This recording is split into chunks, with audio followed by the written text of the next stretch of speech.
What up gang, it's your boy Kimis Coverto. Dan dalam segmen teori nakama kali ni, aku nak bacakan satu teori daripada nakama kita yang bernama Dr. Fake Apang.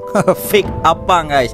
Teori dia berbunyi, Shanks mungkin sedar ada sesuatu yang pelik dekat Blackbeard. Sebabkan Oda kata Shanks ini adalah pembunuh Kenbun Shokuhaki pihak lawan.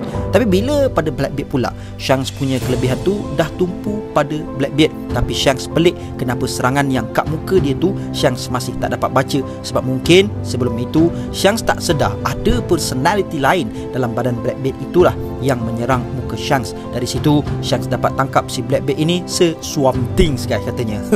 Masa fight Blackbeard dengan Shanks sebelum ini, si Shanks dah baca masa depan si Blackbeard sampai si Blackbeard dapat KWSP dah pun. Tapi kenapa si Blackbeard ini masih dapat serang dia lagi? Itu yang Shanks rasa luar biasa pada Blackbeard ini berbanding musuh-musuh dia yang lain. Macam mana aku nak explain Aku harap Kimi faham kot maksud aku. Yes, aku faham. Senang pendek katalah, Kenbun Shokuhaki Shanks dah lock pada Teach, tapi serangan tu datang dari Zebek. Sebab tu serangan tu Shanks tak dapat nak baca. So dalam sebelum ini Oda ada bagi tahu yang Shanks ini memiliki satu tahap haki yang tertinggi yang tak ada pada orang lain, iaitu dia observation killer.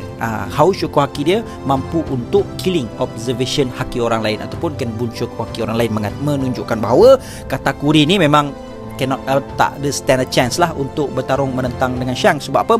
Dia boleh nak bunuh ataupun dia boleh cancelkan orang tu punya future sight seseorang. Tapi kenapa pula Blackbeard ini mampu untuk mencakarkan muka si Shanks ini? Jadi si Dr. Fake Kapang ini, dia katalah mungkin dekat dalam tubuh Blackbeard itu ada orang lain yang membuatkan dia dah dapat baca dah pergerakan Blackbeard sebenarnya.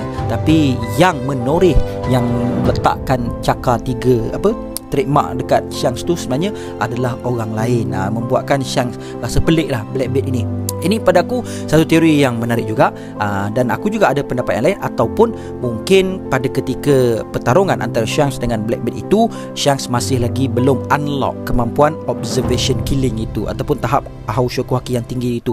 Sebab kita tahu yang kemampuan haki ini dia akan evolve, dia akan berkembang sesuai dengan pertarungan yang ditempuhi oleh seseorang itulah. The more intense pertarungan tersebut, lebih cepat ataupun lebih kuatlah sesuatu haki itu akan develop. Contohnya macam Luffy, sebelum ini dia ada Hao Shokuhaki tapi dia tak perasan. Masa kali pertama dia buka Hao Shokuhaki dia masa dia lawan dengan motor baru tu kan, ada lawan dengan Duval yang dia keluarkan Hao Shokuhaki dia, tapi dia tak perasan. Orang lain cakap, apa yang kau buat kat motor baru tu sampai motor baru tu jatuh pensan macam gitu.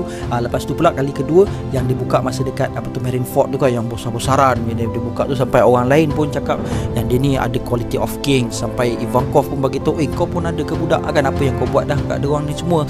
Orang lain semua perasan, tapi Luffy yang tak perasan apa benda apa yang kau buat macam gitu kan. Jadi betul, sikit demi sedikit akhirnya dia akan evolve lah pelan-pelan masa dekat tempat Fishman Island tu, yang dia mampu untuk rebahkan 50,000 tentera Fishman dekat Fishman Island. Lepas tu pelan demi perlahan dia develop, akhirnya dia boleh channelkan Hao Shokuhaki dia tu dekat siapa yang dia nak. Contoh dekat Udon tu kan, masa Luffy dia boleh channelkan, dia nak sembang dengan bos Hyogoro, lepas tu dia channelkan Hao Shokuhaki dia dekat orang tu sahaja. Lepas tu baru dia orang borak balik, dia orang menyembang, dia orang berbisik sama dia orang, apa benda dia nak sembang lah, aku dah lupa kan. Begitu juga mungkin untuk Shanks ini, pada ketika itu dia belum lagi develop kemampuan Kenbun Shokuhaki killer ini ataupun observation killer ini, membuatkan dia tak mampu untuk baca tindakan seterusnya daripada Blackbeard, membuatkan mata tercala mendapat 3 cakaran trademark tersebut. Ataupun berkemungkinan itulah yang terjadi, yang apa yang si Dr. Fake Apang ini bagi tahu. So guys, I guess that's all I have untuk perkongsian kita pada kali ini. See you guys in the next content, and until then my gang, there is no God except Allah. Assalamualaikum warahmatullahi